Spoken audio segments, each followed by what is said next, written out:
So today, folks, we're going to go ahead and continue talking about the radio like we did last time. Today we're talking about entertainment and how previously we talked about how entertainment became the standardization of American culture, right? If everyone's watching the same stuff, if everyone's hearing the same music, if everyone's seeing the same images, are people going to start maybe acting the same way, wearing the same clothes, saying the same kinds of slang? So you see that because before you had pockets. We weren't very connected. But as you have this standardization of American culture through entertainment, America starts becoming one big culture. It's no longer just, there's a Los Angeles culture, a San Francisco culture, a New York culture. We all know what a New York culture is like, and we kind of adopt a little bit of that New York culture. We have a little bit of Floridian culture, a little bit of California culture. And yes, each state still has its own kind of identity, but we all now have a common identity as well. Is that clear with everyone so far? And entertainment is doing that for us. One of the ways we did that we mentioned before was through radio. Radio was really good at creating this standardization. KDKA being the first radio station in 1920 in Pittsburgh, Pennsylvania. Because this was the first local radio station, you do see the emergence of national radio stations like what? What are the two national radio stations? Did we talk about those? Well, CBS and NBC. So you have local radio stations like KDKA here in California. You have like, KIIS or KPWR, K-Power, Power 106. But back then, those were local. So in order to have national radio stations, you see groups like NBC and CBS start buying national airwaves. And because no matter where in the country you'll be hearing the same kind of music, is that going to contribute to that national culture? Everyone heard the same music. Everyone heard the same types of news stories. Everyone heard the same baseball games. So they are contributing to a national culture, these national radio stations. Not the local radio stations, the national radio stations. So here they are kind of breaking out into these national content. So again, now that you have these national radio stations, the people in California will hear the same kind of music being played in New York. And so even though you live here, what's happening in New York will now be the same type of music, the same type of culture. You're no longer separated by distance, you're kind of more connected. And today, folks, what makes that connection even closer? Internet, right? Instantly, I can know what's happening, not over the radio, but I can see on my phone right away, oh, that just happened in New York, like literally 1 second ago. You're so connected today because of this vast information network. And so it means society is changing rapidly over and over and over again. Before you had to wait for a telegraph to know what was happening, right? A newspaper had to come down the wire. Then maybe a telegraph would be a little bit faster. Then a phone call. Nowadays, it's instantly on your phone. You know, within a second, what's going on in another part of the country. You guys listen to 42nd Street, California Bramblers, the type of music that's being played at the time. And then there are more interesting, unique types of radio, radio theater. War of the Worlds will be one example we'll listen to in a second. But you see radio emerge not just as music entertainment, but something called radio theater emerges. Where how people today watch like soap operas on TV or your novellas on like, Channel 19. You guys watch all these soap operas and stories. Well, back then we didn't have television. So you would hear these dramatic stories on the radio of like, and then with the shriek, and then someone hit a gong, boom! She screamed, ah! And then you're like, oh, what's happening in the story? So what we're going to listen to real quick is an excerpt of War of the Worlds by H.G. Wells. The fun part is that at the very beginning of the radio program, they said this is a reenactment of a book by H.G. Wells. But the radio broadcast was made, or rather the radio theater broadcast was made as if it was a real radio broadcast. But it's not real. It's someone pretending that it's a real radio broadcast, and then something happens. So we're going to listen to it a bit real quick, and then you tell me what you would have thought was happening if you were listening to this on the radio right about the time that the theater got to be a little bit more dramatic. And if you missed the beginning where it said, this is just a dramatization. But the hard part also is you don't know where the dramatization begins and where the real news ends. So let's play that part real quick. This is War of the Worlds. Just let me start this up. Give me a second here. Start at 3:37. And just do a part of it. There we go. Oops. To bring you a special bulletin from the Intercontinental Radio News. At 20 minutes before 8:48 Central Time, Professor Farrell of the Mount Jennings Observatory, Chicago, Illinois, reports observing several explosions of incandescent gas occurring at regular intervals on the planet Mars. The spectroscope indicates the gas to be hydrogen and moving toward the Earth with enormous velocity. Professor Pearson of the observatory at Princeton confirms Farrell's observation and describes the phenomenon as, quote, like a jet of blue flame shot from a gun, unquote. We now return you to the music of Ramon Raquello, playing for you in the Meridian Room of the Park Plaza Hotel, situated in downtown New York.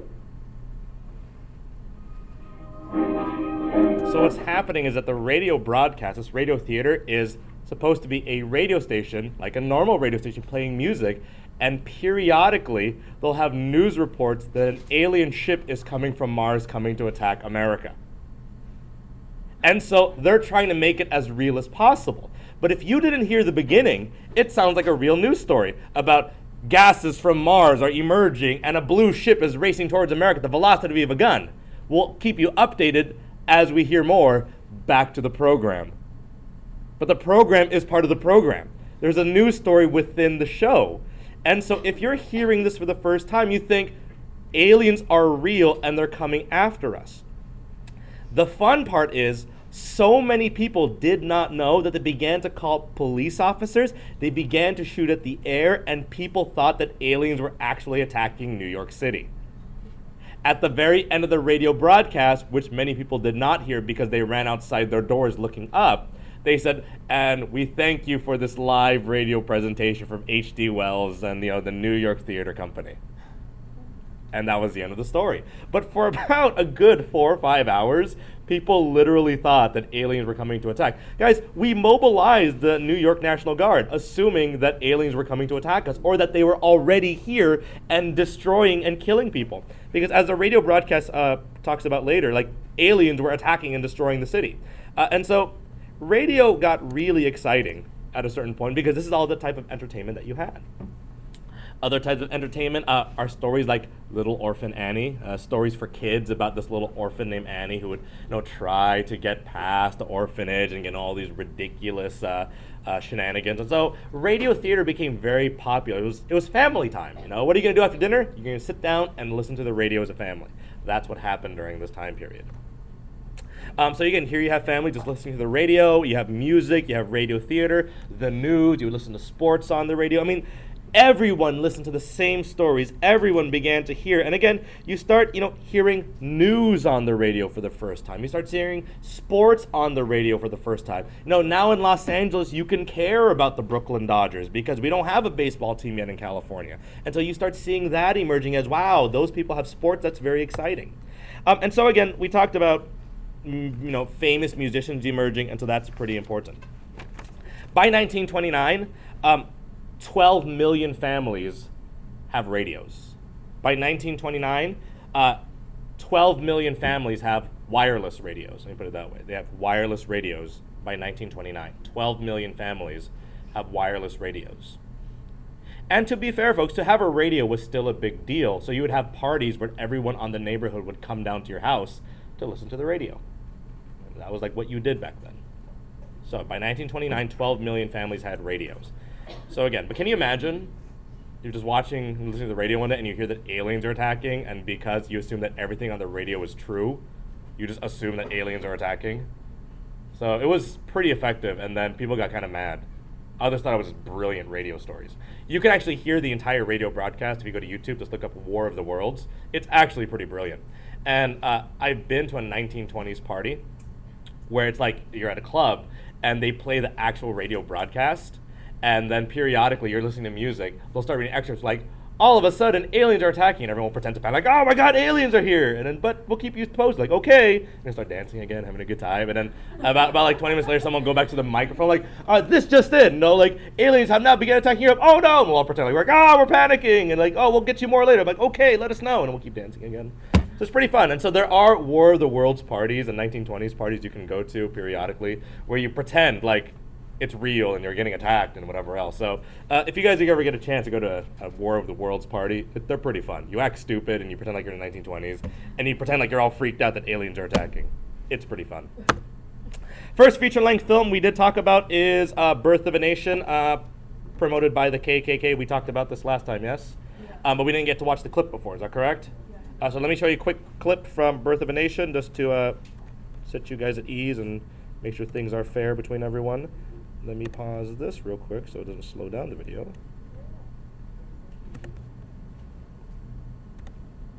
So right, like we said, the KKK, Birth of a Nation, glorified the KKK. The first Talkie was the jazz singer by Al Jolson. Again, the jazz singer with Al Jolson, horribly racist because even though this is the first movie, it's still a scene in which you have white people in blackface. And why might we have that, folks? They don't want to hire black people. So is that still going to contribute to the racism in America?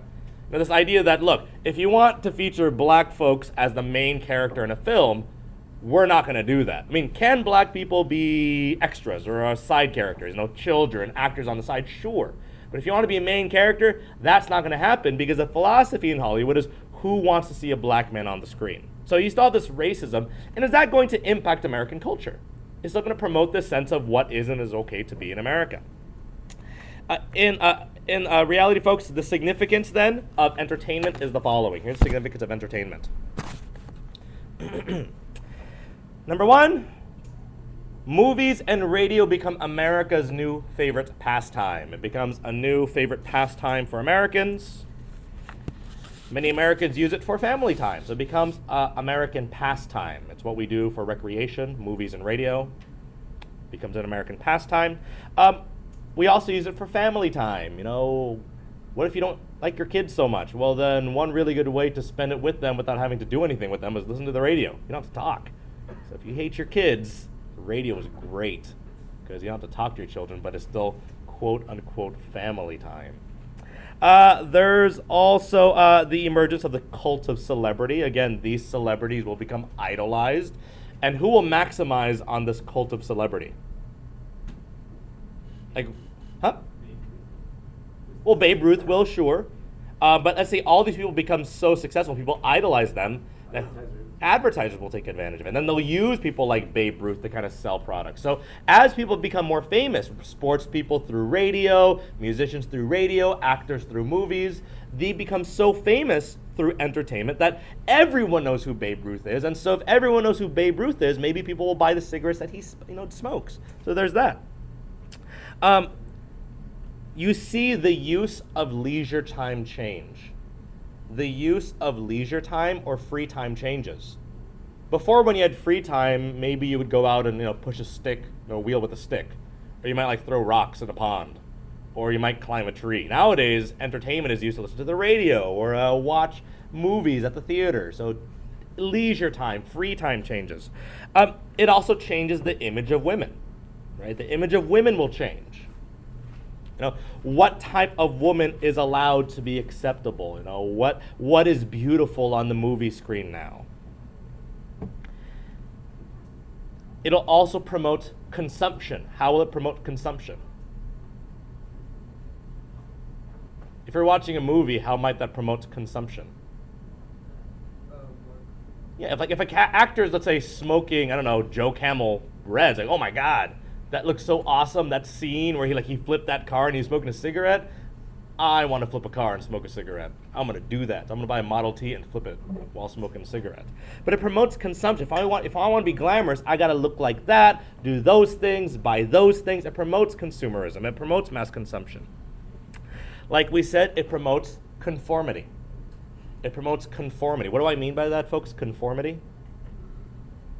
When everyone begins to conform, what does that mean? Yeah, everyone starts becoming the same. If that's what Hollywood actors are wearing, then I'm going to wear that. And people in Kansas, New York, Florida, Los Angeles start saying the same thing. You start seeing this national conforming culture. It also promotes immorality. Some people would argue it promoted immorality. It promoted smoking, maybe drinking, promoted, maybe some more hypersexualized more than normal. So it promoted immorality. It was okay to maybe sleep around or maybe kiss other folks or dance with men that were not your brothers or fathers at a certain age. This promoted the sense of immorality. Smoking was okay, and women going out dancing was okay. And so, again, it does kind of change the culture. And lastly, folks, it still promotes a degree of racism. It promotes nativism and racism.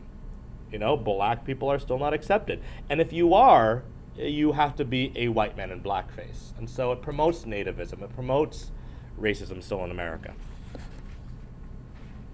So, yeah. Any questions there? Fun fact, folks. This item I have on my desk right here, so you might be wondering what it is. I found this yesterday here at La Puente High School as I was going through some of the storage centers. It was just in storage in like a corner. What this is, folks, is a film splicer. Way back when you wanted to edit a film, and we used to do that here on this campus, we would edit films, you would put a reel on one side and another reel on the other side, and you would turn this wheel to kind of turn the film over, and you would flip this up and this side up to put the film on the inside. Then you would seal it, and then you would cut the film. So the scene that you don't like, oops, this is the wrong side. The scene that you don't like, you would cut it out. And then you would take the other scene and put it together again, and you would glue that film back together so that that one scene that you didn't like is cut out, and then you put that film back together again on one single reel. I was about to ask you, how did they make movies? This is how. So when you're gonna, let's say you film an entire scene and there's like 12 minutes of them just screwing around and not doing it right, you would use a machine like this to cut that actual footage. And so this is actually pretty cool because this is at least 60 years old. And they don't use these anymore because it's all digital. But when I saw this in the room, I'm like, how are we not using that? Or how is that just in a corner somewhere? Even if it's just here and kids can look at it, that's still better than hiding in a closet somewhere. So I told them to put it in here, and here it is.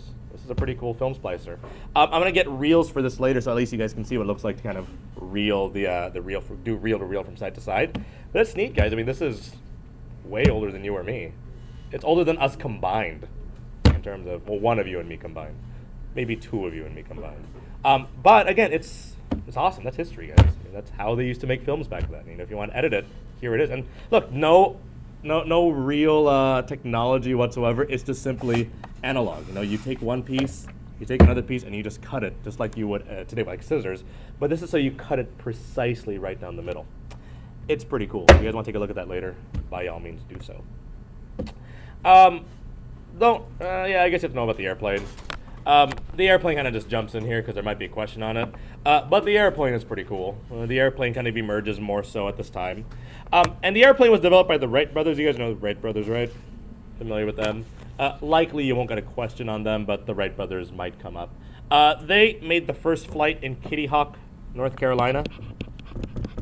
And does anyone know how long they were able to fly?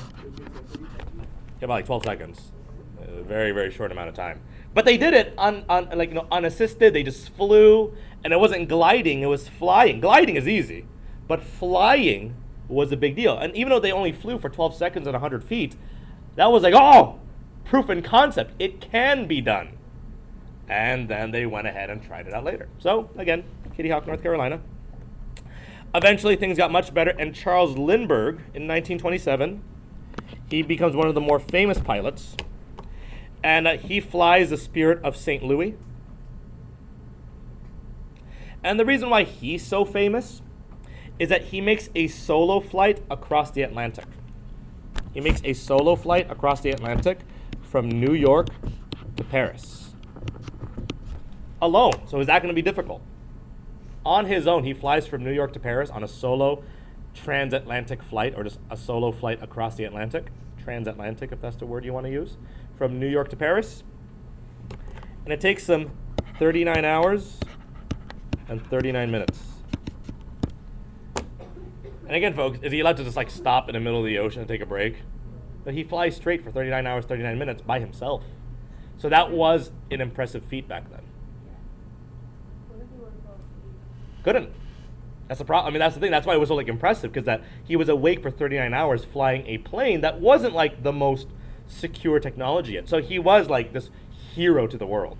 This guy that was able to fly across the Atlantic Ocean on his own. Huh? Did he fly back? Yeah, he did fly back eventually. But he didn't fly alone because they just switched off. I mean, this was like one of those like world-setting record deals. So he wanted to prove that it was possible, and that it was possible. Now he's like, okay, I did it. I'm gonna fly with like a team back home because I want to go to sleep. So I mean, when you fly now, there's teams of people that switch off. But he wanted to prove that one man can do it alone, and that was impressive. 39 hours, 39 minutes across the Atlantic. And again, is that a lot faster than what it used to take? I mean, imagine way back colonial era, coming to America is like 3 months. 39 hours. That's like far less than 2 days. What? You peed out the window, I guess. You really got to go. But I mean, what are you going to do? You're like, oh, I got to hold it for 39 hours. No, I mean, I'm sure there were ways. He got creative, I imagine. The historic flight, as you guys can see here, was far across the Atlantic Ocean, so that was fairly impressive, so good for him. Amelia Earhart, also her. You guys should know Amelia Earhart. Spelled Amelia Earhart. She does make a famous flight also across the Atlantic Ocean, and it takes her 15 hours. But the reason why it takes her less time is she flew a shorter distance. You guys can see the difference. She flew from here to here, whereas Charles Lindbergh flew from here to here. So there was a big difference in the distance that they flew. Also, she does fly again, but eventually her plane is lost, and we still don't know where her plane is. Though we're much closer to finding her lost plane today. She did disappear, and so the mysteries of Amelia Earhart still exist. But we think we found remnants of her plane in the middle near Newfoundland, Greenland area. So there are still divers currently looking for Amelia Earhart's lost plane. Yeah. She did land in Ireland. She did make a successful flight. And then on another flight that was not a record-breaking flight, she was lost. And we don't know exactly what happened to her to this day, but we are still trying to find where her plane landed. Okay. So that was a scandal surrounding her, that she died. The scandal surrounding Charles Lindbergh was that his baby was kidnapped for a ransom. And it was a huge ransom, and because he was so famous now, so they kidnapped his baby. Random people kidnapped his baby for a ransom, and he paid the ransom, and the child was never returned. And it was a huge national story about the hero Charles Lindbergh's baby was kidnapped and never returned. And so even to this day, we don't actually know what happened to the Lindbergh baby. I mean, did the baby survive? We assume so, but the baby was never returned. So it's one of those huge national case, actually international cases for the first time about, the hero Charles Lindbergh, hero of man, baby being kidnapped. So Lindbergh baby was kind of another scandal. Eventually, folks, with airplanes, you start seeing the emergence of passenger airlines. So Pan Am becomes pretty popular. And now you can fly around, the world on passenger airlines, not just one guy, but maybe you can take 12 or 13 people on a plane with you at a time. Eventually 20, then 50, then 100. But passenger airlines, I mean, is that going to make travel a lot faster? Oh, yeah. It's going to make spreading a lot of faster also? Diseases. Travel, folks, and like airlines are a disease's best friend. I mean, if you want to talk about what made diseases so powerful, airplanes spread so quickly to people that had no immunities. Before, a disease could never spread to America because of the Atlantic Ocean. With planes, a disease can leapfrog across the country in what? Across the world in like 24 hours. A disease can be in every continent within 24 hours. Kind of crazy. Eventually, we should also note that planes would also be used for mail service and package service, thus further hurting what industry? Railroads. Sorry, railroads, you're still too slow. Mail service and package service, thus further hurting the railroad industry. So there's that. Also, planes eventually are used in World War II. So they're more used in World War II. Like flying fortresses, not just dogfights, but like flying fortresses, B-52 bombers and all that stuff. Cool beans. Let's talk about changes in social life. Well, society will change pretty drastically at this time. We talked about speakeasies already and how that's kind of changed society. But really we want to talk about women and the changes for women. And in particular, you have the beginning of the sexual revolution for women. Up until this point, was there a double standard for men and women? Of course, men were allowed to do one thing, women were not allowed to do the same thing. Women were not allowed to be promiscuous while men were. Well, the sexual revolution begins. And the reason why it begins is that a few theorists first off begin. Dr. Sigmund Freud. You guys might be familiar with Dr. Sigmund Freud.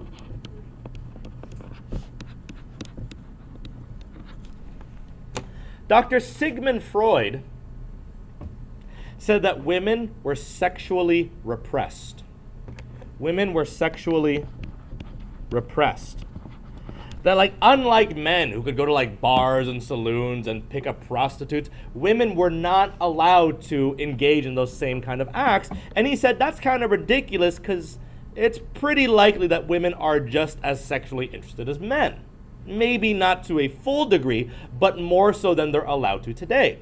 So he said women by society are being sexually repressed. Women are not allowed to sleep around even if they want to. Women are not allowed to have multiple partners even if they want to. Now that's not to say that all women want to sleep around, but those that wanted to were not given the option, whereas men, it was kind of, well, go ahead and do whatever you want because boys will be boys. They said, that's not fair. Some women, I'm not suggesting they want to, again, be whores or anything, but they said, why can't women at least be afforded the similar types of equality, even in the sexual domain? And so women began to go ahead and start changing their perception, changing their own roles, changing their own place in society, and you begin to see the rise of the flappers. And the flappers was really a group of women who began to express themselves very differently. Examples of flappers were that women would openly drink in secret because drinking is illegal, but they would openly drink, smoke, and they would drink, smoke. They would be more promiscuous. Promiscuous. What does that mean, promiscuous? Yeah, they might, sleep around a little bit more. Instead of, waiting for a boy to ask you out, you would ask the boy out. Back then, it wasn't proper. If you liked the boy, well, then you better wait. You could give clues, but you weren't allowed to say anything. You had to wait for the boy to ask you, because it's not proper for a girl to ask a boy. That's not your place. But nowadays, a girl could walk up to a boy, kiss him on the cheek, and say, "Are you interested? Is this something that you're looking for?" And so what it came down to is that women were allowed to be more promiscuous. Because were men doing this already? So they said, why not women? And women also became more independent. Now, women also began to dress differently. They began to wear short skirts, short dresses. They began to wear short skirts, short dresses. They began to have bobbed hair, hair that's kind of short hair or bobbed hair. That was like only men can have that. Oh, men only have short hair, but women began to have short hair also. We're not talking about like buzz cut like mine, but still bobbed hair, shorter hairstyles. And that's not appropriate for women. Women said, why not? It's cool. So women began to do that. Women began to wear makeup. Women began to wear red lipstick and gloss and foundation. Women began to wear jewelry and accessories to again accentuate their bodies and draw attention to themselves, set them apart. Jewelry, makeup. Women began to wear high heels to show off, look at my legs, they're pretty good. High heels will accentuate that. But this is what it comes down to, that women start becoming sexualized, but not by men, by women. They see it as empowering. I can control my own sexuality if I want to. I'm not doing it for you. I'm doing it for me. And so women see this emergence of social freedom. And folks, what do you imagine led to that? The success of the women's rights movement. Once women had the political freedom to do what they wanted, and naturally they said, well, if I can vote for president, I sure as hell can vote for what I want to wear today. And so women began to dominate their own social freedoms because they gained women's rights. So you guys see the connection there? It's pretty clear. And are advertisers promoting this?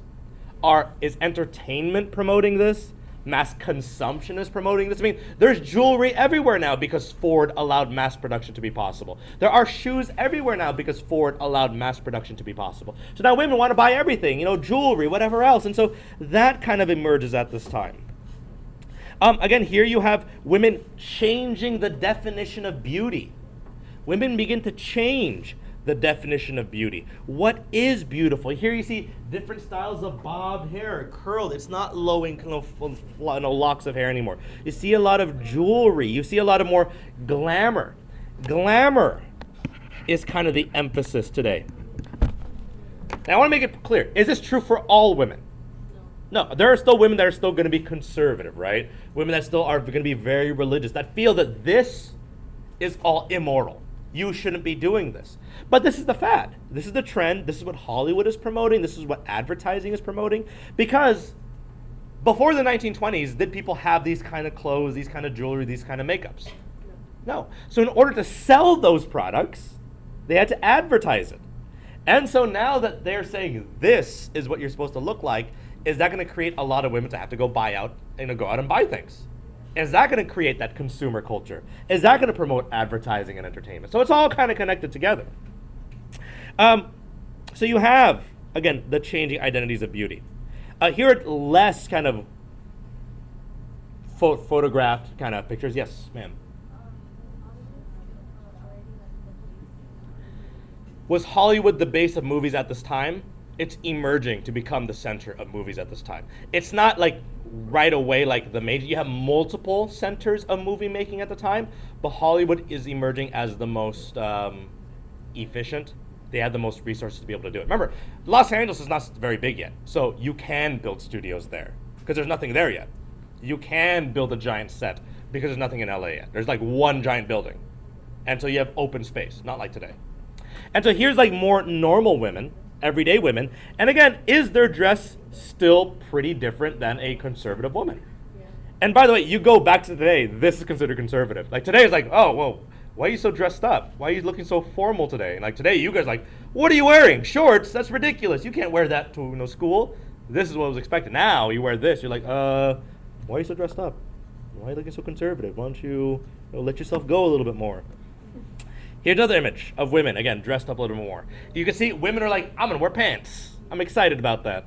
Again, it's not just short skirts. Women also want to dress up like men a little bit more. You notice this woman's wearing a tie. She's wearing pants here, all those things. Furs, glamour, jewelry. So you do see this change in society. Women are promoted as smoking and drinking in public a lot more. So you do see that happening. It's okay to smoke and drink. But what you also do see is something promoted by Margaret Sanger. Margaret Sanger promotes something else. We're going to read this document, and you're going to tell me what Margaret Sanger is promoting. The basic freedom of the world is woman's freedom. A free race cannot be born of slave mothers. A woman enchained cannot choose but give a measure of that bondage to her sons and daughters. No woman can call herself free who does not own and control her own body. No woman can call herself free until she can choose consciously whether she will or will not be a mother. What is she talking about? What is Margaret Sanger promoting for women? Not necessarily conservatism. Well, what's this last part about?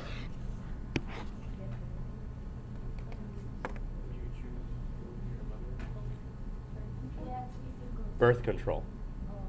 This is about birth control. Margaret Sanger in the 1920s begins to promote birth control. It's not like we don't have it already, but actively she's saying this. A woman should have the right to choose. It shouldn't be up to chance. A woman, you should be able to decide how many children you want. It should be planned. It shouldn't be by accident. Because the problem is, if a woman just has children by accident, can she really choose a career for herself? Because you never know when you're going to be pregnant, so how do you plan your life around that? If you don't know, and it's not up to you when you're going to have a kid, it just happens. So let's say you want to be president of a company, and then boom, you have a kid. Well, there goes your plans. Whereas a man can plan his entire life saying, this is what I want to do from this point to this point to this point, because I'm not going to have the kid. I don't have to take 9 months off to have a kid real quick and then take care of the kid for a while. But a woman does. So what they're saying is, women, you have political rights. You have social rights. You should also be able to decide for yourself when you want to have a child. A woman should have a child not by chance, but by choice. So that's the argument being made here. Pregnancy or childbirth or motherhood should not be by chance. It should be by choice. And that's the argument being presented. And is that going to empower women a lot more? The ability to choose when you want to have children should not be an accident. It should be planned. I mean, look at me, folks. I'm 27 years old. I get paid pretty well. I found that out recently when I did my taxes. I'm like, oh, apparently I am of a higher bracket because I have to pay more taxes than I used to, which sucks. But I guess you can't complain that you're making more money. So, whatever. And I'm going to get married. I own a house. I have a fiance. We're going to have a dual income. And yet, I'm not ready to have a kid. I don't feel that I'm ready to have a kid yet. And I'm 27. I'm pretty successful. And so what it comes down to is that, do I want to have a kid by chance? Does my fiance want to have a kid by chance? No. It has to be something planned. It has to be something chosen, because then what about all your dreams and aspirations and your goals? These are things that you need to really think about. And so, again, this is not anything to teenage mothers, but I think it's not crazy, but I'm shocked that a teenager can have a kid. And I'm thinking to myself, I couldn't have a kid right now. And I'm an adult. And I'm like, I would know how to raise a kid, and I still don't want one yet. It should be by choice, not by chance. So it's just one of those things where it should be an issue. Now, many of you guys are wondering already, well, what did they do? Birth control back then? Like pills? There were no birth control pills back then. But they did have diaphragms. You're not familiar with diaphragms. They did have the sponge. They did have withdrawal, like you have sex at certain times of the year, which, by the way, does not work. That's not proven science. Or like the pull-out method, where you have sex, but then not to completion, and so that'll prevent pregnancy. But that doesn't work either, guys. And so ultimately, they also had condoms back then. But it was not the type that you have today either. Condoms have been around for like 400 years, so it's not like something brand new of the 1920s. They've been around since like Ireland. Anyone know what they used to be made out of? Yeah, intestines. Good times. Yeah. Did you know that 1% of the market still condoms is still like? Yes, because they believe in organic, all natural. They might also be allergic to the materials that condoms are made out of, so they still use like skin of lamb and whatever else, goat, blah blah blah. But anyway, yeah. Before by birth control, it just meant like having being safe and stuff. Yeah, birth control back then was just like, don't. But what she said was, no, that's crazy. Like, if women are going to have more sexual freedom, then they should have a choice in the matter. The women should be able to go out and buy condoms or not feel ashamed about that. They should be able to buy diaphragms and not feel ashamed about that. If a woman has a choice of sexual freedom, why should she be limited in the ways that she can be able to express that? And so there were laws back then that said that women could not buy birth control or was not allowed. And so women also wanted to change birth control laws. What can you buy? When can you buy it? It became one of those things where it should be open. And today, you can openly buy birth control at, grocery stores. Yes. Diaphragms are like condoms for women. It's like instead of the condom for a man, it's for a woman, but you put it inside. And so it's like a catcher's mitt. It's a basic idea. Cool? Good? Questions about that? Okay. You see how we can have this conversation in an adult fashion, and it's historical and not awkward for anybody except for the teacher? It's good times. It's like, I don't like teaching this part, but I have to, because it's weird, and you're kids. But anyway, there's that. Birth control. In any case, I like this picture. It's like a woman wants to fight the stork. You're like, stay away from me, stay away from me, baby. I don't want to have children yet. So a woman in this time period is still being pursued by this idea of birth, so the woman wants to fight back against that. She wants to be able to decide when that stork will arrive. So there's that. You guys see the Super Bowl commercial about the family that the kid has to know where do babies come from? Like, oh, they come from Mars and the mom and the space on a ship, and they drop them off on like planes, and like, well, Jimmy said, and they start saying like, oh, wheels on the bus go around, to make the kid forget what happened. I'm gonna tell my kids straight out. Like, here's books, read this up. I know you're 3, but this will blow your mind.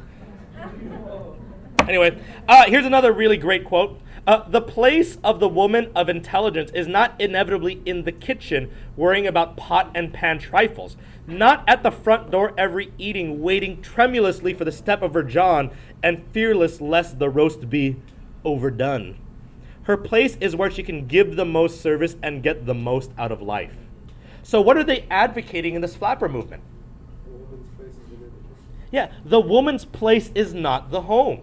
Or the woman's place does not have to be the home. I want to make that clear. The argument being made by the flapper movement is that the woman's place does not have to be the home. It can be if you choose it, but it doesn't have to be anymore. A woman can go get an education. A woman can go to college. You don't have to stay home because your father or your husband want you to. You can get an education. You are equal. And in this day, if you don't believe that, that is kind of ridiculous. Women are equal, if not more. What's the word I'm looking for? Entitled to an education. Because you will be mothers in the future. And you should educate your children because you may not have a husband. But you will have a child if you choose to do so, and that will be your child. So, think about that. Women's political movements also emerge at this time. You do have more and more women, obviously, once they have the right to vote. Were women voting it? Not really, so we want more women to vote. So we're going to get more women to vote in women's political movements through things like the National Women's Party. Alice Paul will try to promote the Equal Rights Amendment. And the Equal Rights Amendment, they want a constitutional amendment in the Constitution, which is why it's a constitutional amendment. But they want an amendment in the Constitution to add women. Like, clear, just add women wherever it says men and women. All men and women are created equal. We, the people of the United States, and, women and men, they want to make sure that women have equal rights in the Constitution. Does that make sense to everyone? Cool. Because we included, African Americans and race and creed, but not sex and gender. So why don't we have that? This fails, by the way. And it will fail again in the 1950s and 60s when we try again in the future. So there is currently, the Equal Rights Amendment does fail again in the 1960s and 50s. So we try it again in the Civil Rights Movement, and it fails. Another organization then is the League of Women Voters. And what are they going to try to do? They're going to try to encourage women to vote. They want women to be the most important block of voters. Now, are all women going to vote the same? Obviously not. But it doesn't matter. They don't care about that so much. They just want women to participate. I mean, you can have difference of opinion but still believe that women should have the right to vote, right? I mean, I don't care if you disagree with me so long as you vote. That's what's important. This is a democratic country, because what I don't like is when women say, I don't like what's happening in this country, or when people say, I don't like what's happening in this country, but then I say, well, did you vote? No, well, then don't complain. You could have voted and got what you wanted. And then I would have complained, but I said, but I did vote. So I'm entitled to complain because I voted. But you're not entitled to complain if you don't vote. And so they said, women, if you want your rights, you have to vote. And we don't care what your opinion is, so long as women vote. Cool? So that's women. Next, we're going to talk about the Harlem Renaissance. Any questions about women? Oh, let me show you a video. 3 videos, actually. Let's do back to back here. Let me pause this again. And we're back. Let's see here. Harlem Renaissance. We're talking about African Americans and their plight during this time period then. The Harlem Renaissance. Harlem is where, by the way? It's New York State. It's kind of a slum or ghetto of African Americans in New York. It was a developing community for blacks in New York at this time. It was the ghetto. It is now, more or less, but at the time it wasn't a ghetto yet. It was actually a thriving community. And it kind of got disrepaired since. Like, kind of people just left. But it was a black community in New York at this time, primarily blacks. And so the Harlem Renaissance was a, how do I want to put this? A resurgence of black culture.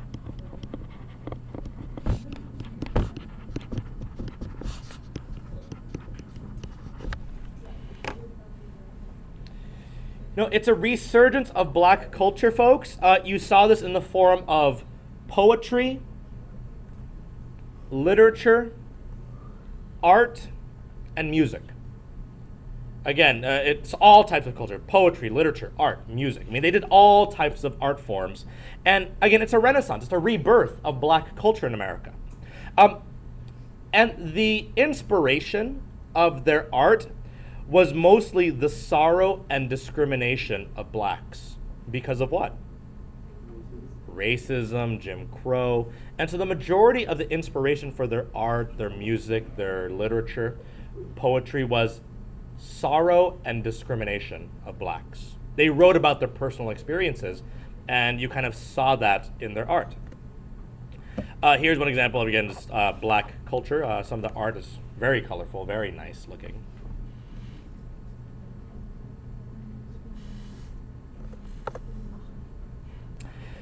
Again, you will see them featuring at different movie theaters, that kind of deal. Jazz becomes very popular. Some of the famous jazz musicians. This is all part of the Harlem Renaissance. Some of the famous jazz musicians. Duke Ellington. This is Duke Ellington. And Louis Armstrong, or Satchmo. These guys are considered to be like some of the best, if not the best, jazz musicians of their time, of all time. So Duke Ellington and Louis Armstrong are considered to be the most impressive jazz musicians of their time, and they're black. You also see the emergence of ragtime. Oh, here's again Louis Armstrong playing again. Then you have ragtime.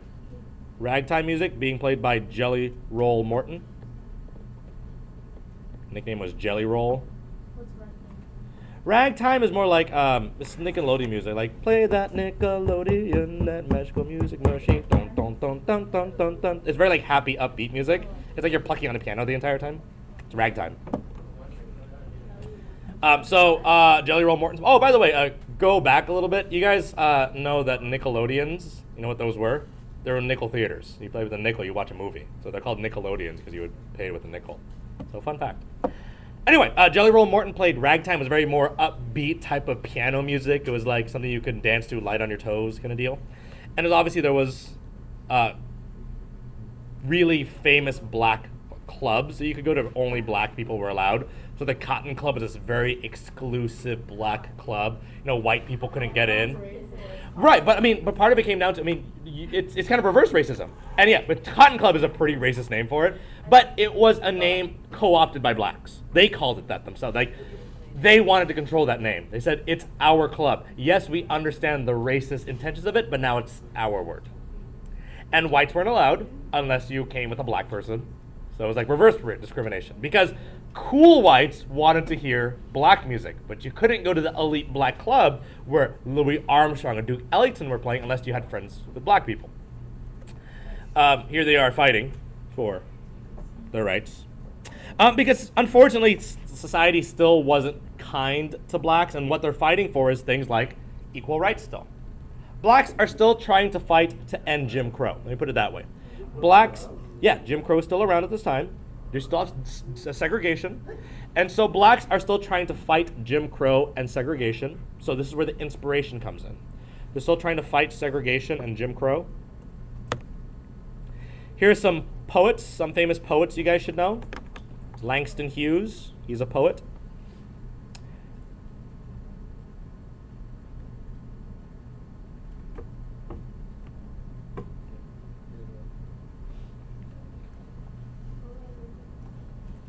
Another poet you guys should know is Claude McKay. Claude McKay. So those are the two most famous poets that they mention on the AP test, Claude, McKay, and Langston Hughes. They're part of the Harlem Renaissance. Again, this black revival of culture, Renaissance being rebirth. Langston Hughes and Claude McKay. So again, Langston Hughes and Claude McKay.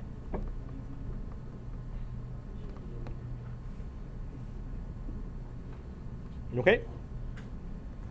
We already know UNIA, so just write him down one more time, but we're not going to write anything about him other than, what was his movement called? Back to Africa. So let's write down Marcus Garvey, UNIA, United Negro Improvement Association. He was the Back to Africa movement, that he wanted to send Africans back to Africa. So write him down real quick. Huh? He was what? Yeah, he was Jamaican. But he was deported because he didn't do what? Pay taxes. Yeah, taxes will get you. No, you can run away, get away with murder, you can get away with stealing, but if you don't pay your taxes, the government will find you. The government will always find you. They found me, but I always pay my taxes, for the record. Good. Good. A few more things. Don't worry about that so much, we'll skip that. The Lost Generation. So there was a group of people called the Lost Generation. This group did not like the Roaring Twenties. They hated the Roaring Twenties. They thought that the people were fake. They thought that the people were materialistic. So the Lost Generation were a group of people that hated the Roaring Twenties because they thought society was fake. They thought society was materialistic. They thought everyone was conforming. And they weren't being what?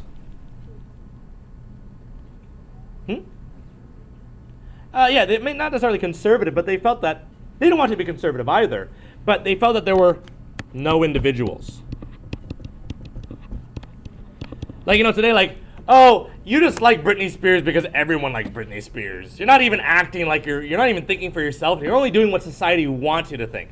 That's what they were. They felt lost. They didn't really fit in anymore because they didn't like what was happening in society.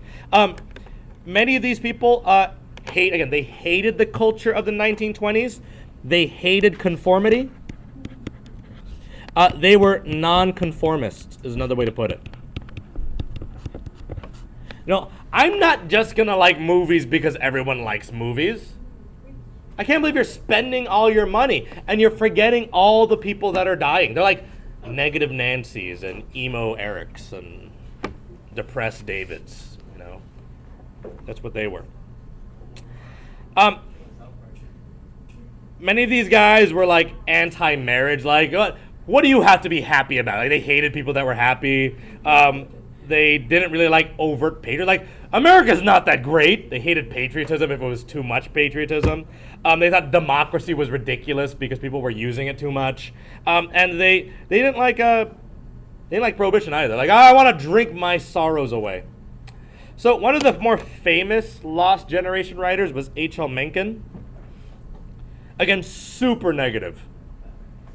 Hated everything. This is I'm going to mention some of the Lost Generation writers. H.L. Mencken is probably the leader of this group of Lost Generation writers, but they weren't a group, right? Anarchists don't have groups because they're anarchists. They don't believe in groups. But he was kind of the most prominent voice because he had a newspaper or magazine they wrote called the American Mercury. Was his newspaper. And he embodied the hatred of the Roaring Twenties culture, writing about how women are just getting married because society wants them to, and people are wasting their money on cars and stuff when they really should be thinking about how depressing life is and all the deaths that have been happening so far. Give me a second, guys. Yeah, you can put it right.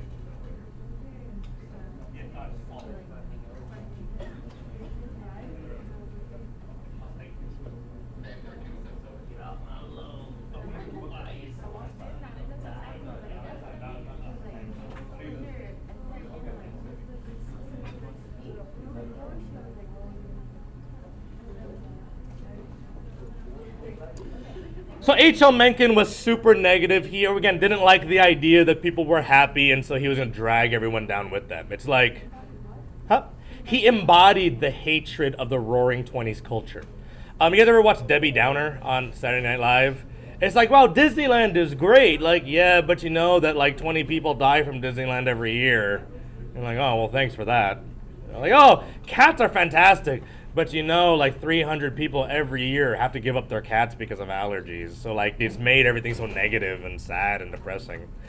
F. Scott Fitzgerald, you guys know because you guys likely read The Great Gatsby. He was a Lost Generation writer. And he wrote in The Great Gatsby that the rich were soulless. They are making that into a movie. We should go see it? That's more of an English movie to watch. Really? Yeah. But again, soulless rich. They believed that people were only concerned about money, and he criticized materialism in society. All people care about is products and wealth and money and, you know, consumption. Why don't they care about their fellow man or just loving and having a family? That's crazy. So he had different hates of society, but, you know, still. Then there's Ernest Hemingway. And Ernest Hemingway wrote A Farewell to Arms. Now, if you guys are familiar with Farewell to Arms at all, Ernest Hemingway wrote this book, and he was inspired by what? World War I. So his book is inspired by his World War I experience. A Farewell to Arms is the book. A Farewell to Arms by Ernest Hemingway. I like his beard. I can't grow a beard. I wish I could. I can't even grow a mustache. Like, it comes a little bit and I just look stupid. So I just won't grow after that. It makes me sad. I hope I grow up one day and go through puberty and have full lush mane of hair with a beard. He wrote about his World War I experience. And so here's a quote from his book, and tell me what you believe his experience of the war was. So quiet down, guys. Here's what he wrote about the war. I was always embarrassed by the words sacred, glorious, and sacrifice. We had heard them sometimes, standing in the rain almost out of earshot, so that only the shouted words came through, and had read them on proclamations that were slapped up by bill posters over other proclamations. Now for a long time, and I had seen nothing sacred, and the things that were glorious had no glory, and the sacrifices were like the stockyard at Chicago if nothing was done to the meat except bury it. There were many words that you could not stand to hear, and finally only the names of places had dignity. Abstract words such as glory, honor, courage, or hallow were obscene beside the concrete names of villages, the number of roads, the names of rivers. So what is his experience in the war? That the war was not what?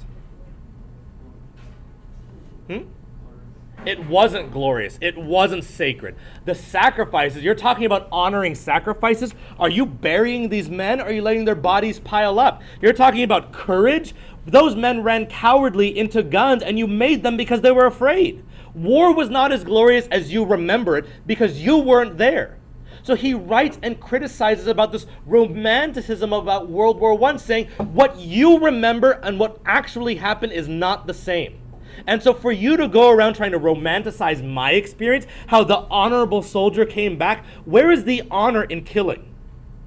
And he wrote about these things, and it really made people reflect on really what war was about. But most people just said, oh, Ernest Hemingway, you don't know what you're talking about, but it's not like those men went out to fight anyway.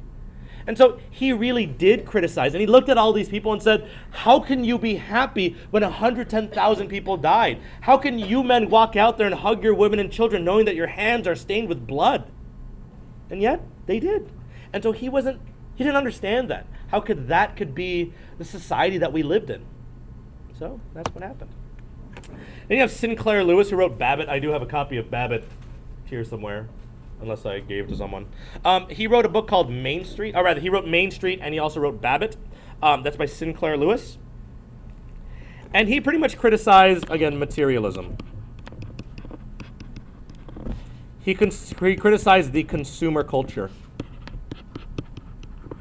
That all society was concerned about was what?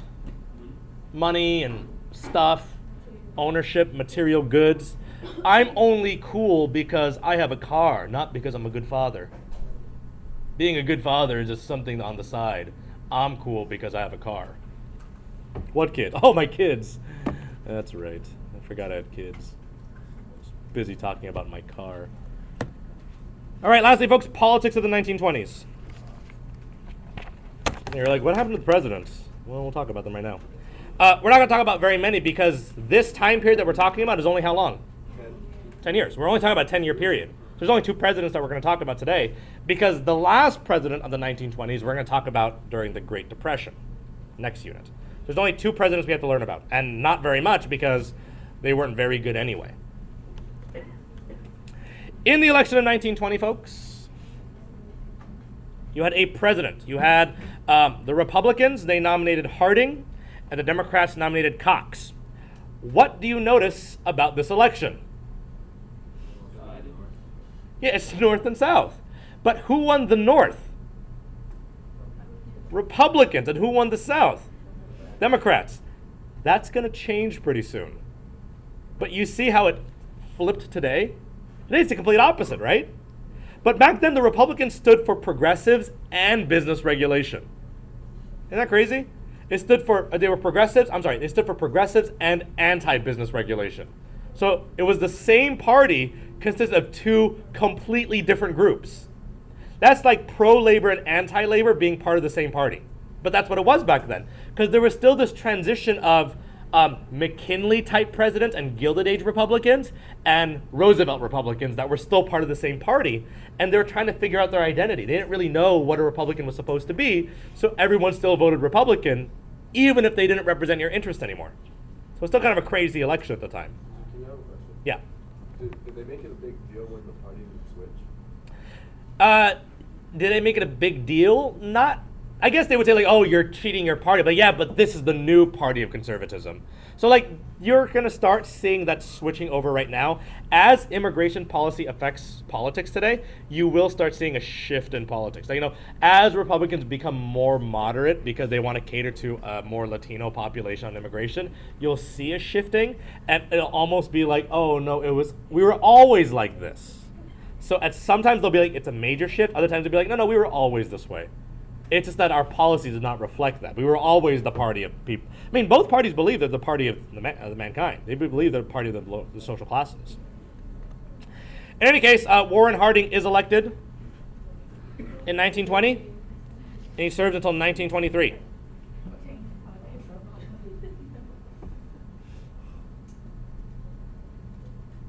And he becomes the 29th president of the United States, Warren G. Harding. He campaigned and he won, and what he stood for was that he wanted America to return to normalcy. He wanted America to return to normalcy. Fun fact, normalcy is not a word. He meant normal. Normalcy, it's not a word. Normalcy is not a word. He wanted America to return to normalcy. That was his campaign. Yes, he did. Because his heart could not last in normalcy. But he means normal. But he campaigned on normalcy. What he meant by that, he wanted America to end trust regulation. No, back when society was strong, he wanted to return to normalcy. End trust regulation. He wanted to end labor unions. He wanted to return to isolationism. He wanted to end labor unions, end trust regulations, and he wanted to come back to isolationism. Pretty much, folks, he wants to go back to what time? The Gilded Age, when he believed things were normal. Normalcy. That's what he believes were normal. And things got crazy during the Progressive Era in World War I. But let's get rid of all of that. Let's get rid of that blemish on American history. And let's go back to the time when things were good for America. The Gilded Age. A return to normalcy. Good so far? Here's what he stood for.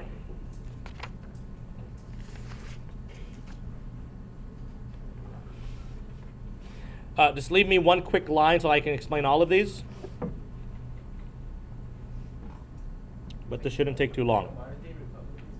He is a modern day Republican. But the party is not fully Republican yet.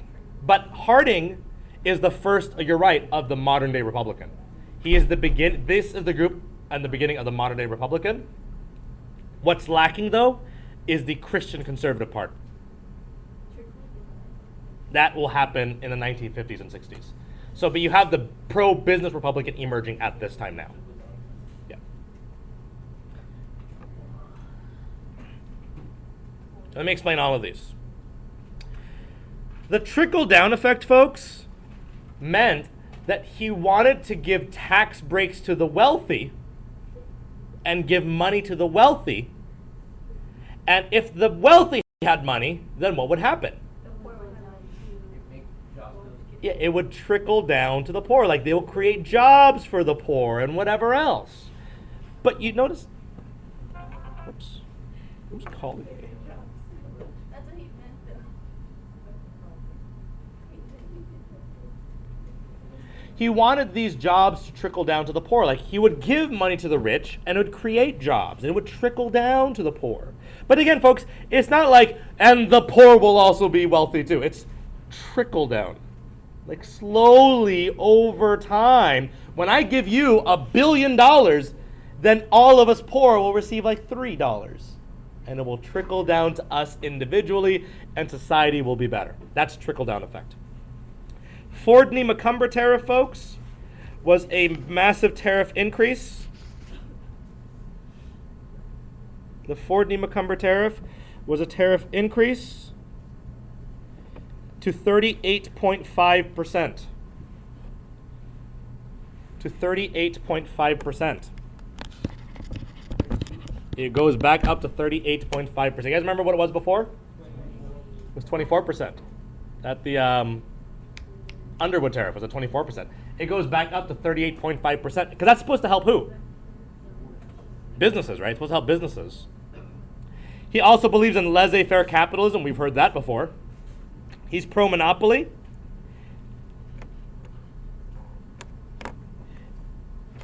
And he promotes, or he ignores, antitrust laws.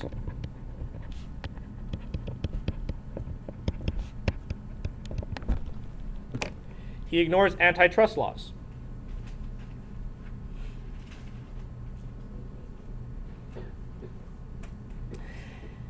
And to show how he was willing to help the rich but not the poor, there was a massive Mississippi flood that destroyed all these farms, and he said, I'm sorry, but I can't help you because that was an act of God.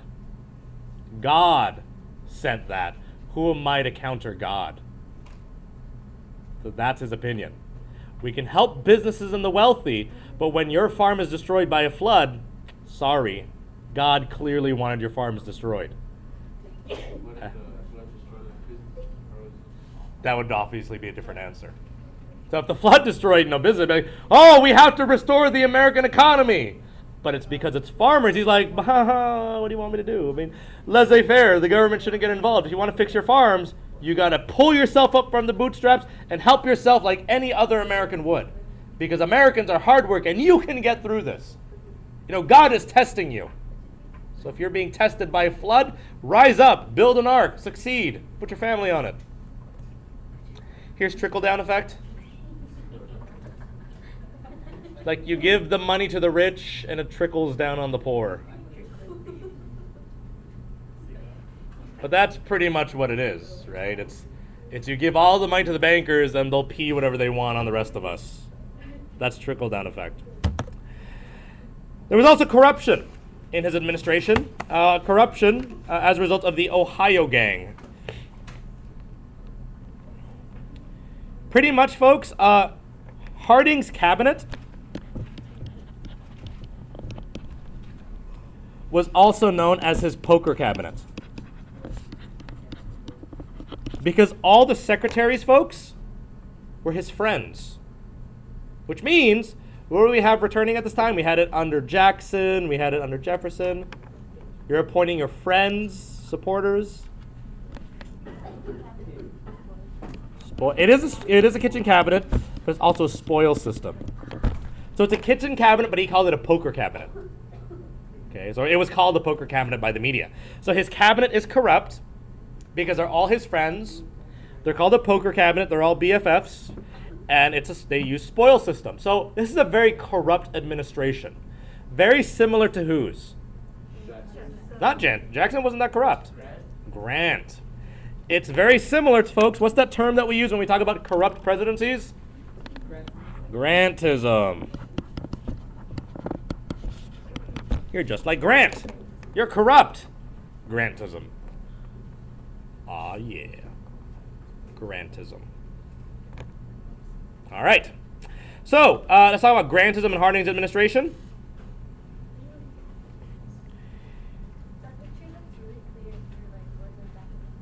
Yep. Well, Colonel Charles Forbes,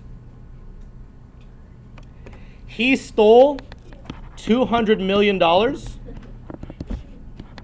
from veterans' hospitals. So people that fought in World War I, he stole $200 million from them. Yeah, and they fought in the war, and he stole their money to, give treatment to World War I veterans. Because he did. So that's Charles Forbes. That's pretty bad. Attorney General Harry Daugherty. Daugherty. He was complicit in the liquor scandal. And he would sell liquor permits. And he sold liquor permits. So you were allowed to have liquor if you had a permit. And so what did he do? He sold liquor permits for profit. They give me $100,000 and I will give you a liquor permit to produce alcohol. And then what are those people going to do?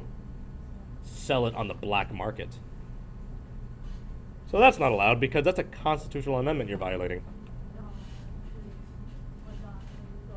Daugherty, yeah, Harry Daugherty. Daugherty. And then, okay, go ahead. And then you have the Teapot Dome scandal. This will sound familiar to you. Secretary of the Interior, Albert Fall, who was, again, responsible for what? What's the Secretary of Interior's job? Forest, environment, that kind of thing. Does anyone know who Obama is appointing to be his new Secretary of the Interior? No. She's stepping down. He'll at least to step down. No, the person who's going to lead this Interior Department, if Obama gets his way, is the executive CEO of REI. You guys know REI, like the outdoor store? She's the CEO of the company. She's going to be in charge of this Interior Department, which is kind of cool. She's a business leader, but she's really into nature. So it's kind of an interesting person to be putting in the Secretary of the Interior job. So we'll kind of see what happens there. Teapot Dome scandal. Albert Fall sold Navy oil reserves to oil companies. So Albert Fall, the secretary, sold Navy oil reserves. You know the oil that we need for war if we have one just in case? He sold that oil to oil companies to make a personal profit. He said, oh, we don't need this anyway, why? Not going to be another war. War to end all wars. So why do we even have this oil? Let's just sell it, and no one will ever need it. No one will ever check because there will never be another war. So he sold Navy oil reserves to oil companies for $400,000. And Harding had signed off on it. Now, suppose, I didn't know that it was illegal. But Harding signed off on it too. So Teapot Dome scandal, not so good. Then Harding dies of apoplexy. It's like a stroke to the brain.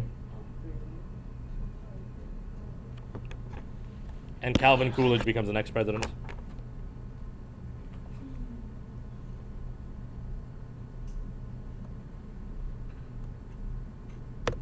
And Calvin Coolidge becomes the 30th president of the United States, serving from 1923 to 1928. Calvin Coolidge, as you guys already know, is kind of a D-bag. Boston police strike, he did that thing. America should make business a religion. We should keep America, America. So he's pretty much the embodiment of the 1920s conservative. He is like a 1920s conservative, folks. He also didn't talk very much. His nickname was Silent Cal. The joke goes, there was a party and a husband and a wife were talking about how the president didn't really say very much. So the husband told his wife, I bet you that I can make the president say 3 words or more, right? And, or rather, he said, I bet you I can make the president say more than 2 words. And the woman says, you're on, I'll bet you $100. So the husband goes to the husband goes to the president and says, Mr. President, I bet my wife that I could make you say more than 2 words. And he said, you lose. Because he only said 2 words. Too bad, buddy. That's the joke. Okay, whatever. It's humorous. He does win re-election in 1924, so don't worry about that so much, but he does win re-election in 1924. But you notice that who broke away from the Republican Party? Progressives again, but they only win 1 state. Fighting Bob wins Wisconsin, but that's it, so too bad. Here's what Calvin Coolidge's inaugural address said. And we'll kind of write down what his arguments are as I read through these. So here's his arguments for his presidency. We cannot finance the country. We cannot improve social conditions through any system of injustice, even if we attempt to inflict it upon the rich. Those who suffer the most harm will be the poor. This country believes in prosperity. It is absurd to suppose that it is envious of those who are already prosperous. The wise and correct course to follow in taxation and all other economic legislation is not to destroy those who have already secured success, but to create conditions under which everyone will have better chance to be successful. The verdict of the country has been given on this question. That verdict stands. We shall do well to heed it. So what he's saying is America will not promote social welfare. We're not going to help the poor because that's not our responsibility. America will not promote social welfare, which means we're not going to be progressives. America will not promote social welfare.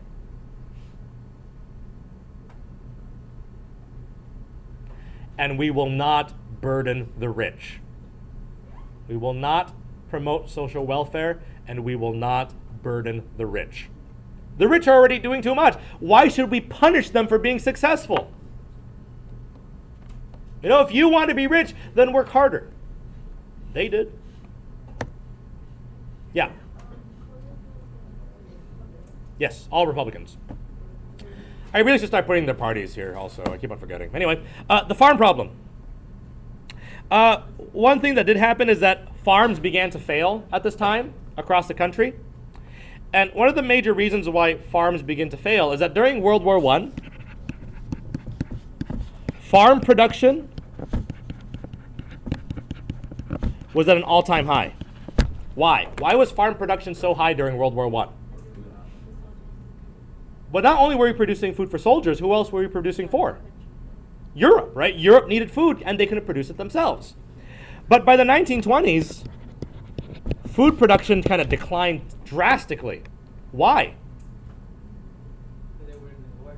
Huh? They weren't in war, but the other way to put it is that Europe recovered. And so in 1920s, Europe stopped buying American agriculture, or they stopped buying American goods. And the reason why is that Europe recovered. And as a result, 25% of farms failed. Is that a lot?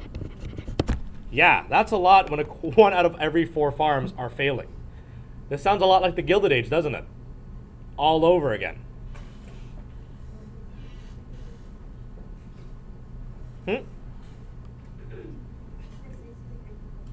This will lead to the Great Depression. If you notice, folks, farm foreclosure rates, farms are just failing at this time. You notice how many farms are failing? Fail, fail, fail, fail. It's pretty bad. And this is before the Great Depression. This is not the Great Depression yet. Farms are already failing before the Great Depression. So Democrats tried to pass the McNary-Hagen bill to help farmers. Coolidge vetoed it twice. So Democrats tried to pass the McNary-Hagen bill to help farmers.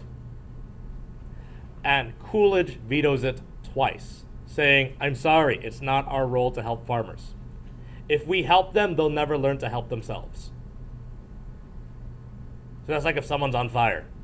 Look, I know they're on fire, but I can't help them because they'll never learn to put out the fire themselves. If I help them now, what will happen if they're on fire alone? They'll never learn. So if you're on fire, don't count on me to put you out, guys. You have to learn how to put out fires on your own. McNary Hoggenmill's supposed to help farmers. Coolidge vetoes it twice, showing again he's not a very nice person. Let's talk about foreign policy, folks. The last thing we have to talk about today. Foreign policy under Harding and Coolidge, and there's not very much, I promise you. Pretty much, folks, we don't like what's going on in Europe at this time, but we don't care because America is going to return to what? Isolationism. So you have a return to isolationism. You know, we see that Europe is suffering. We see that Europe might plunge into war again, and we say, you know what? I don't care. I just don't care. So America returns to isolationism. America does hold a Washington Disarmament Conference. And the goal is to reduce global navies.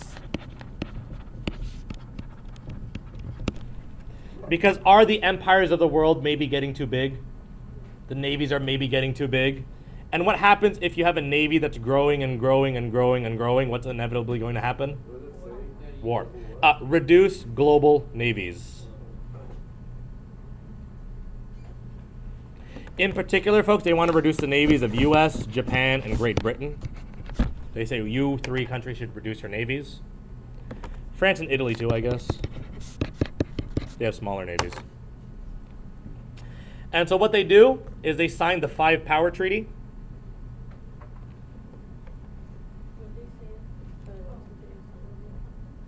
They want to reduce global navies. And at the Washington Disarmament Conference, they signed the 5-Power Treaty, which was signed by the U.S., Great Britain, Japan, France, and Italy. And they said that these countries were allowed to have navies, provided that they were in a ratio of 5 to 5 to 3 to 1.75 to 1.75. No, you don't actually have to memorize these numbers. But the basic idea is for every 5 ships that America has, how many is England allowed to have? 5. Japan's allowed to have 3. And France is allowed to have 1.75. So obviously 1. And if we build 10, then they can have 3. Does that make sense to everyone? Yeah. That's the basic idea. And so they want to limit the amount of navies, but they say the size of your navy is commensurate on the size of your empire. So, but no more than that. Because again, they do want to limit empire building, whatever else, militarism. They also signed the Clark Memo. The Clark Memo. And what the Clark Memo said was that America would not intervene in Latin America. America would not intervene in Latin America, which means this dissolves what? The Roosevelt Corollary. So again, it said that America would not intervene in Latin America, thus dissolving or eliminating or voiding or getting rid of the Roosevelt Corollary. Again, folks, why do we want to get rid of the Roosevelt Corollary? America is now isolationist. We don't want to get involved. There is no sense of America intervening and promoting an ideal world in our image. We want to stay away. So we're not going to intervene because we don't want to get involved. It's anti-Roosevelt Corollary. It's getting rid of the Roosevelt Corollary. 2 more things. The Dawes Plan. Folks, who owes America money at the end of the war? Not Germany. Not Germany. Germany does not owe us money. Who does owe us money, though? The Allies, England and France. So who owes England and France money? Germany. But does Germany have a strong economy? No.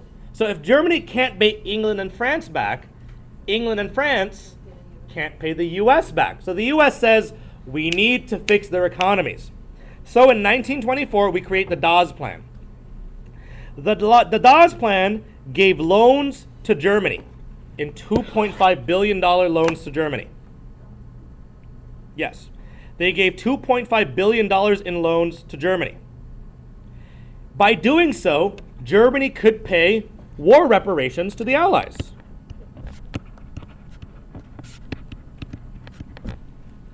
Once the Allies, and who are the Allies we're talking about? Yeah, mostly England and France. When England and France could get their money back, then they would go ahead and they'd be able to pay back the U.S. Yes, but if you look, by investing $2.5 billion in Germany, their economy got revived. They were able to pay $2.1 million to the Allies, whose economy was recovered, and as their economy got better, they were able to pay us back $2.6 million. We gained $0.1 billion.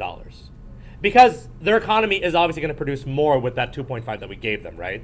If I give you 2.5 billion and you can only produce 2.5 billion, is your economy working? No, you should be able to do something with that money.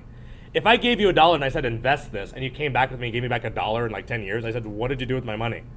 I told you to invest it, not put it in underneath your bed. That's not investment. But was it a good investment? I mean, was it intended to work? Of course. And the whole point was to prevent economic meltdown. The whole point was to prevent an economic meltdown in Germany. And it does work until what happens in America? The Great Depression. And can we continue to give that much money every year? No, we can't. And that means they can't give money to the Allies, which means we can't get our money back. And the entire system collapses. Make sense to everyone?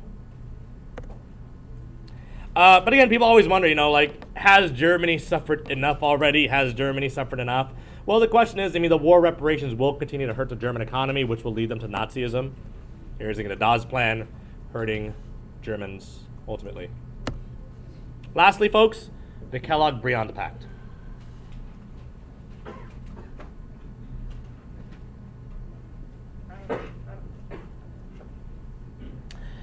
The Kellogg-Briand Pact of 1928, guys, made war illegal. It's the ideal treaty, right? It made war illegal.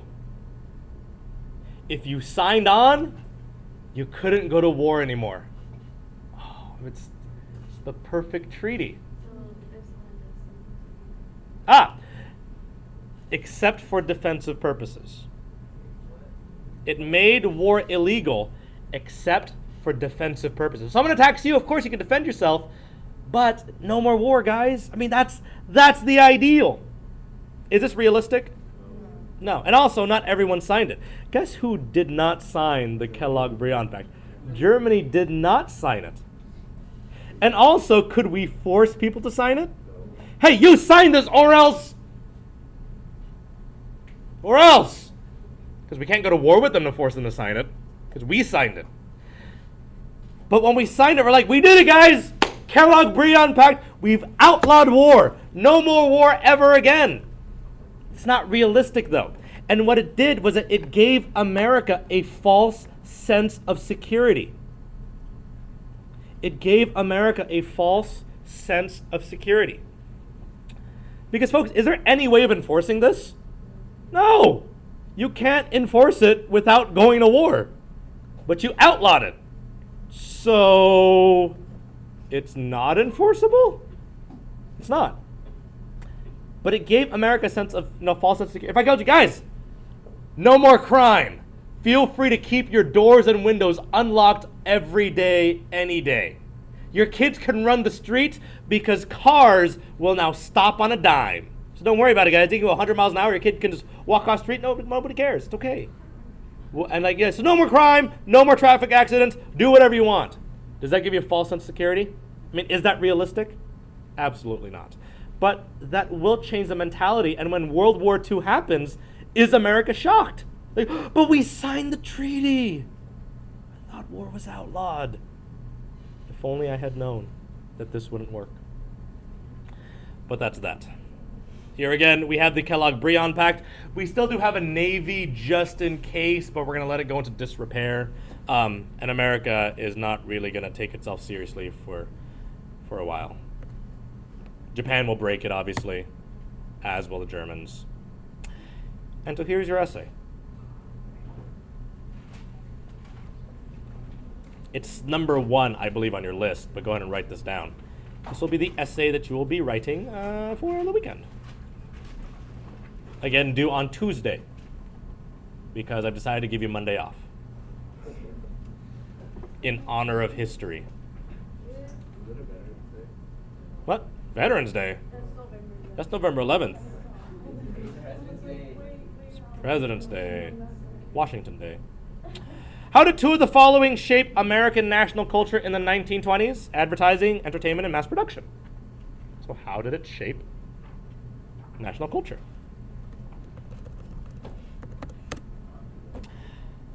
This should definitely be something that you guys can outline and write about. Because what are some of the key arguments here, guys? I mean, what can you talk about first? Let's discuss this essay real quick. Women, like the role of women, it changes, right? So you can put women, can you put that all across the board?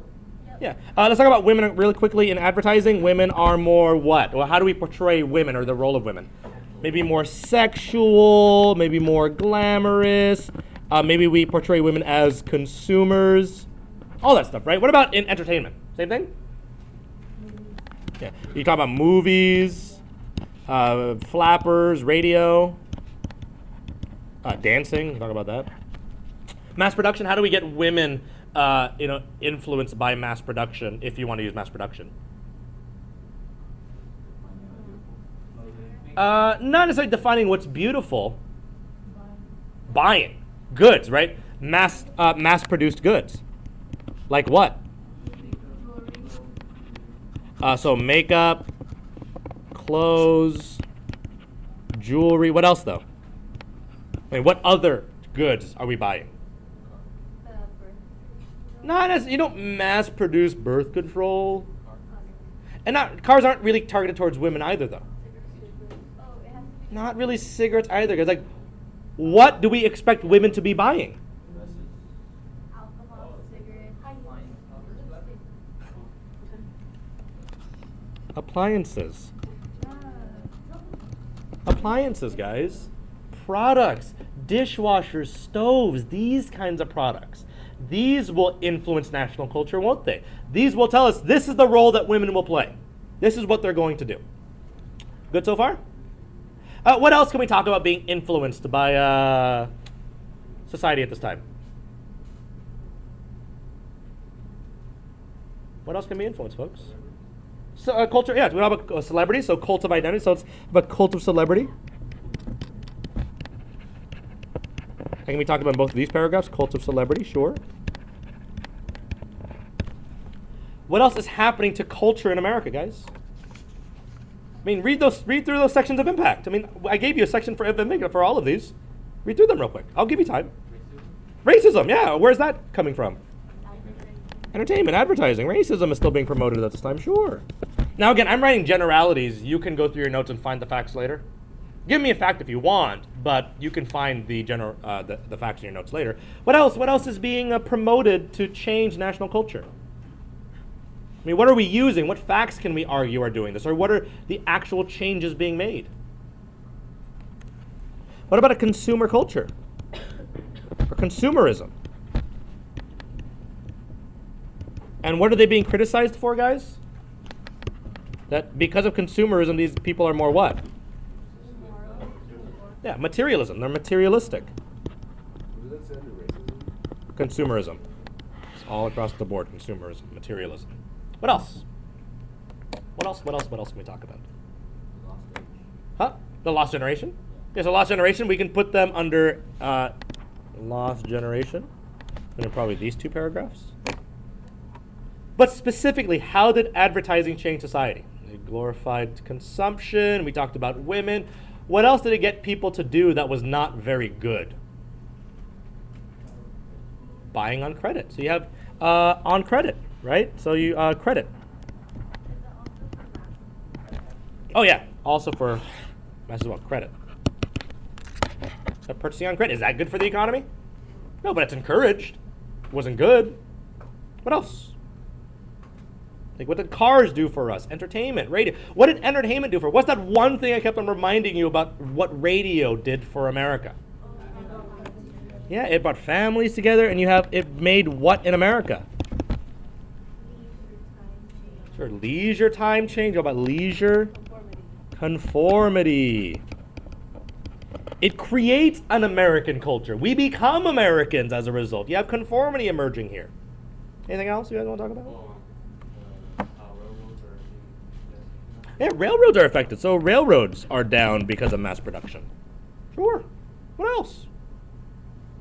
I'll add a few more things here, then you guys can start working on this. Anything else? Come on, give me one more. Someone give me one more to put somewhere on this graph, this chart. One more fact that people can use. Oh, there's so much. Yeah, Jason? goods are becoming status symbols. Yeah, status symbols. Goods are status symbols. You know, like women wear red shoes. If you don't wear red shoes, then you are a horrible person. Because red shoes are where it's at. Anyone else want to throw something on this list here? Huh? You can put mass production as status symbols as well. Status symbols. Anything else you guys want to talk about? Cotton Club. Sure, you can talk about entertainment. Cotton Club. You can talk about the Harlem Renaissance a little bit, right? Like, might that kind of improve black culture a little bit to some degree? So maybe the Harlem Renaissance really does change black culture. I mean, people are still racist, but the Harlem Renaissance might make society better.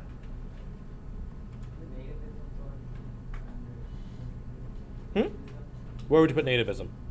Where would you put it? Sure, so you put nativism there. You didn't like immigrants. Talk about, what is it, Birth of a Nation? Sure. You can talk about the jazz singer. Again, guys, there's tons of things you can talk about here. A lot of things you can talk about. And really, the argument is, how did it shape a national culture? And can you talk about individuals in that national culture, different groups in that national culture? Sure you can. I guess an easier question is, how did it change society? Does that make sense? That's a much easier question. How did it change society? And the answer is pretty broad. A lot of things happen. So you can choose two of the following, folks, and you guys are familiar with how to break this up. 2 paragraphs on one on the other. Are you allowed to write about 3? Write about 2. Okay. Again, as always, folks, double spaced. You can type this if you like. That's ultimately up to you. But remember the rubric. I'm looking for substantial facts. I'm looking for a thesis. I'm looking for arguments. And the basic arguments are what? It changed image of women.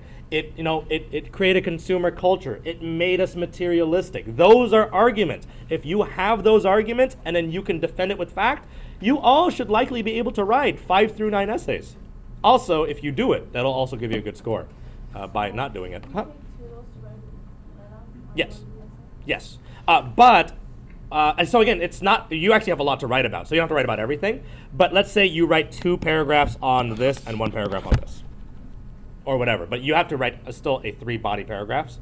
So 2 paragraphs has to be on one of them, and another paragraph has to be on advertising, or however you want to break it up. Or you can write it as like effect on women, effect on consumer culture, and an effect on race. That's another way to break it up, right? It doesn't have to be broken up by these categories. It can be broken up as race, women, and gender. Or maybe do political, economic, not so much. Social, it didn't really work that way.